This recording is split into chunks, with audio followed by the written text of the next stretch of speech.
7 сынып оқушылары үшін химиялық элементтердің таңбаларын есте сақтау күрделі мәселелердің бірі болып табылады. Бұл мәселені шешу үшін біз оқушыларға осы тапсырманы жақсы орындауға мүмкіндік беретін құралды өз бетінше жасауды ұсынғалы отырмыз. Табиғатта кездесетін барлық элементтер химиялық элементтердің периодтық кестесінде көрсетілген. Әрбір химиялық элементтің өз атауы бар. Химиялық элементтерді белгілеу үшін химиялық символика қолданылады. Химиялық элемент бастапқы немесе бастапқы және осы элементтің латын атауының келесі әріптерінің бірін білдіреді. Осылайша, оттегі оксигениум О әрпімен, ал сутегі гидрогениум H әрпімен белгіленеді. Егер екі элемент бірдей әріптен басталса, бір жағдайда тек бірінші әріпті, ал екінші жағдайда бірінші және екінші әріпті алады. Мысалы, азот, нитрогениум N әрпімен белгіленеді, ал натрий, натриум Na әріптерімен белгіленеді. Келесі мәселені шешу қажет. Асқар есімді 7 сынып оқушысы мектептегі жеке ән айту вокал үйірмесіне қатысады. Химия сабағында оған химиялық элементтердің таңбаларын және олардың аттарын жаттауды берді. Бірақ ол оларды үнемі шатастырып, есте сақтай алмайды. Тапсырма: Асқарға химиялық элементтердің таңбалары мен атауларын есте сақтауға көмектесетін құрал жасау керек. Кестені бірге толтырайық. Сонымен, бізде қандай фактілер бар? Асқар таңбаларды есте жаман сақтайды, бірақ ол ән айтқанды ұнатады. Қандай ойлар бар? Менделеев кестесі атты караоке үшін субтитрлер мен бейнеролик құру. Сұрақтар: караоке қандай бағдарламада жасалынады? Және оған музыканы қалай таңдап қоюға болады? Және іс-әрекет жоспары. Бұл караоке құруға арналған бағдарламаны және музыканы таңдау. Сондай-ақ таңбаларды таңдап, оларды рифма бойынша топтастыру. Өнімді критерийлер бойынша бағалаймыз. Біріншісі функционалдылық. Яғни, бұл караокені мақсаты бойынша пайдалану мүмкіндігі. Пайдалану сапасы – бұл пайдалану ыңғайлылығы, қарапайымдылығы және қауіпсіздігі. Мазмұны – яғни қажетті ақпараттың болуы. Караокені қалай жасауға болатынын сізге Нұрия Анварқызы көрсетеді. Сәлеметсіз бе, балалар? Бүгін мен сізге Microsoft PowerPoint анимация жасау бағдарламасын пайдаланып, анимацияны қалай жасауға болатынын көрсетемін. Ол үшін бізге осы бағдарламаны ашу керек. Microsoft PowerPoint іске қосу қойындысын таңдаймыз. Таптыңдар ма? Осы бағдарламаны ашқаннан кейін слайд тақырыбы мен тақырыпшасы бар екенін көруге болады. Кез келген тақырыпты өздерін ойлап таба аласыңдар және тақырыпшада өз есімдеріңді жазасыңдар.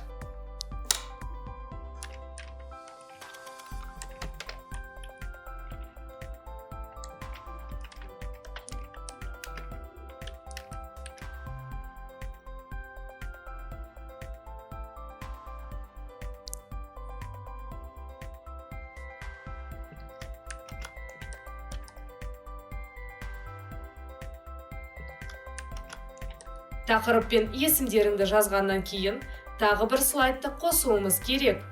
Ол үшін негізгі слайд жасау қойындыларын таңдаймыз. Жаңа слайд құрдық. Осы слайдтың макетін өзгерте аламыз. Ол үшін макет қойындысын таңдаймыз. Бізге ештеңе кедергі келтірмес үшін бос слайдты таңдайық. Енді караоке құру үшін элементтер қойындысын басамыз. Яғни, бізге химиялық элементтерді жазу керек. Ол үшін кірістіру қойындысын басып, Word Art мәтінін таңдаймыз.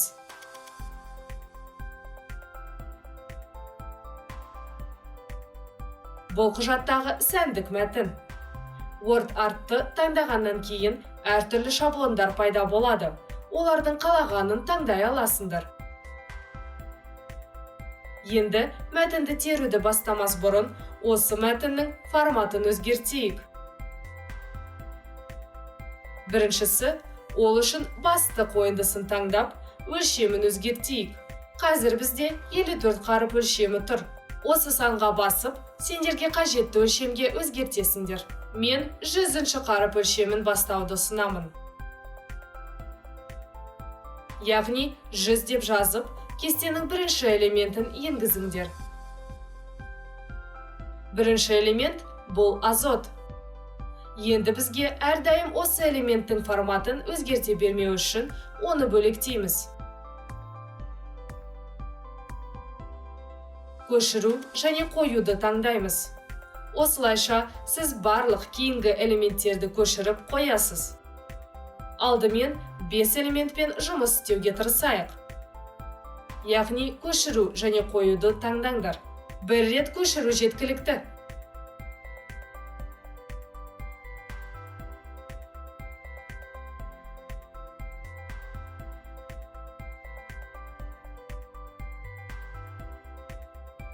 Менің ойымша, осы 5 элементті бәрі аяқтады.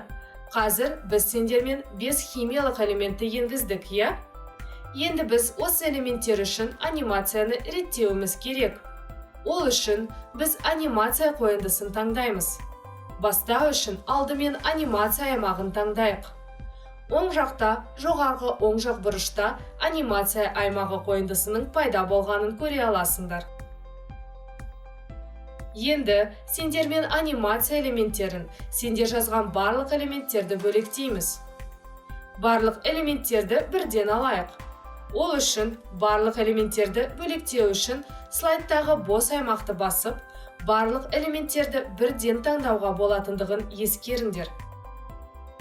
Енді анимацияны қосу, пайда болу қойындыларын таңдаймыз.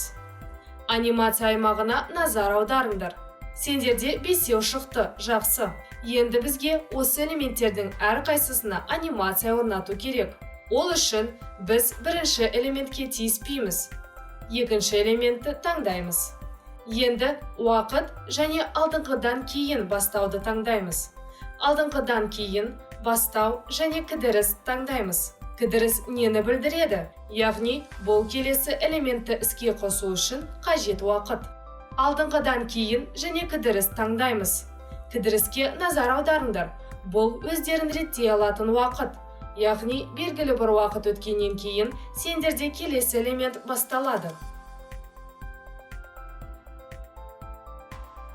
Тиісінше біз уақытты қоя аламыз. Бұл кідіріс көріну үшін 1,5 секунд қояйық. Осыдан кейін окей батырмасын басыңдар. Бұл барлық басқа элементтермен бірдей жұмыс істейді. Анимацияны орнатқаннан кейін бізге дыбыс енгізу қажет. Мұны қалай жасай аламыз? Ол үшін кірістіру қойындысына басып, дыбыс, файлдағы дыбыс таңдаймыз. Бүгін біз стандартты дыбысты орнатамыз. Яғни, келесі жолы караоке жасаған кезде дыбысты іздеудің қажеті жоқ. Кез келген дыбысты интернеттен жүктей аласыңдар. Бірақ бүгін компьютерде сақталған стандартты дыбыстарды қолдана аламыз. Ол үшін музыка және музыка үлгілерін таңдаймыз. Енді қараңдар, анимация аймағында сізде дыбыс пайда болды, солай ма? Триггер және файл атауы. Сендердің міндеттерін осы триггерді жоғары қарай сүйреу. Яғни, дыбысты басып, тінтуірдің сол жақ батырмасымен жоғарыға сүйреп апарыңдар. Дыбысты осылай реттейміз. Слайдтағы дыбысты бөлектейміз. Дыбыспен жұмыс қойындысын таңдаймыз, және бізде ойнату қосалқы қойындысы бар. Осы ойнату қойындысында басы функциясында барлығына және үздіксіз таңдаймыз. Енді презентациямызды іске қосамыз. Ол үшін біз пернетақтадағы F5 пернесін басамыз. Келесі слайдқа өтіп көріңдер. Тінтуірдің сол жақ батырмасын басамыз. Сонда ойнау басталады. Біз сіздермен тек 5 элементті енгіздік. Қалғандарын дәл сол алгоритм бойынша кірістіре аласыңдар. Негізгі слайд жасау және басқа үлгіні таңдай аласыңдар. Яғни, әр слайд үшін әртүрлі үлгілерді қолдана аласыңдар. Қаласаңдар, әр элемент үшін бір үлгіні таңдауға болады. Бұдан басқа, егер дыбысты өзгерту қажет болса, кірістіру тармағын таңдап, файлдан басқа дыбысты таңдайсыңдар. Жай ғана тінту арқылы бұл дыбысты жоюға болады. Танысып шықтыңдар ма? Қалай караоке жасауға болатыны түсінікті ме? Қазір әрқайсысына караоке жасап, қалаған әуендеріңді таңдауды ұсынамын. Қандай әуенді таңдағыларың келеді? Мен көңілді әуенді таңдаймын. Диара, сен ше? Әлі білмеймін. Қазір ойланып, әуенді таңдап, караоке жасаңдар. Соңында не істегендеріңді көреміз. Сендер екпінді фондық музыка деген сайтта әуенді таңдай аласыңдар. Мынау сөзсіз музыка бар сайттардың бірі. Және сендер осындай музыканы жүктеп, кірістіре аласыңдар. Ал бастаймыз ба? Кеттік!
Қыздар, өз презентацияларыңды аяқтағандарыңды көріп тұрмын.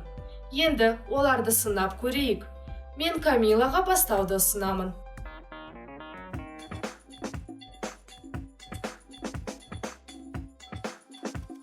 Алюминий и азот, барий, калий, кислород, фосфор, водород, сера, медь и кислород, олово, свинец и ртуть, фтор, хлор, бром и бор, серебро, железо, кремний, манний, углерод, алюминий, кальций, водород, и продуктивный, и уран, тризий, один, фтор и хлор, менделевий, нобелий, флуориций, водорий. Это все запомни ты, мой дружок. Камила керемет, маған өте ұнады. Ал қазір Диара.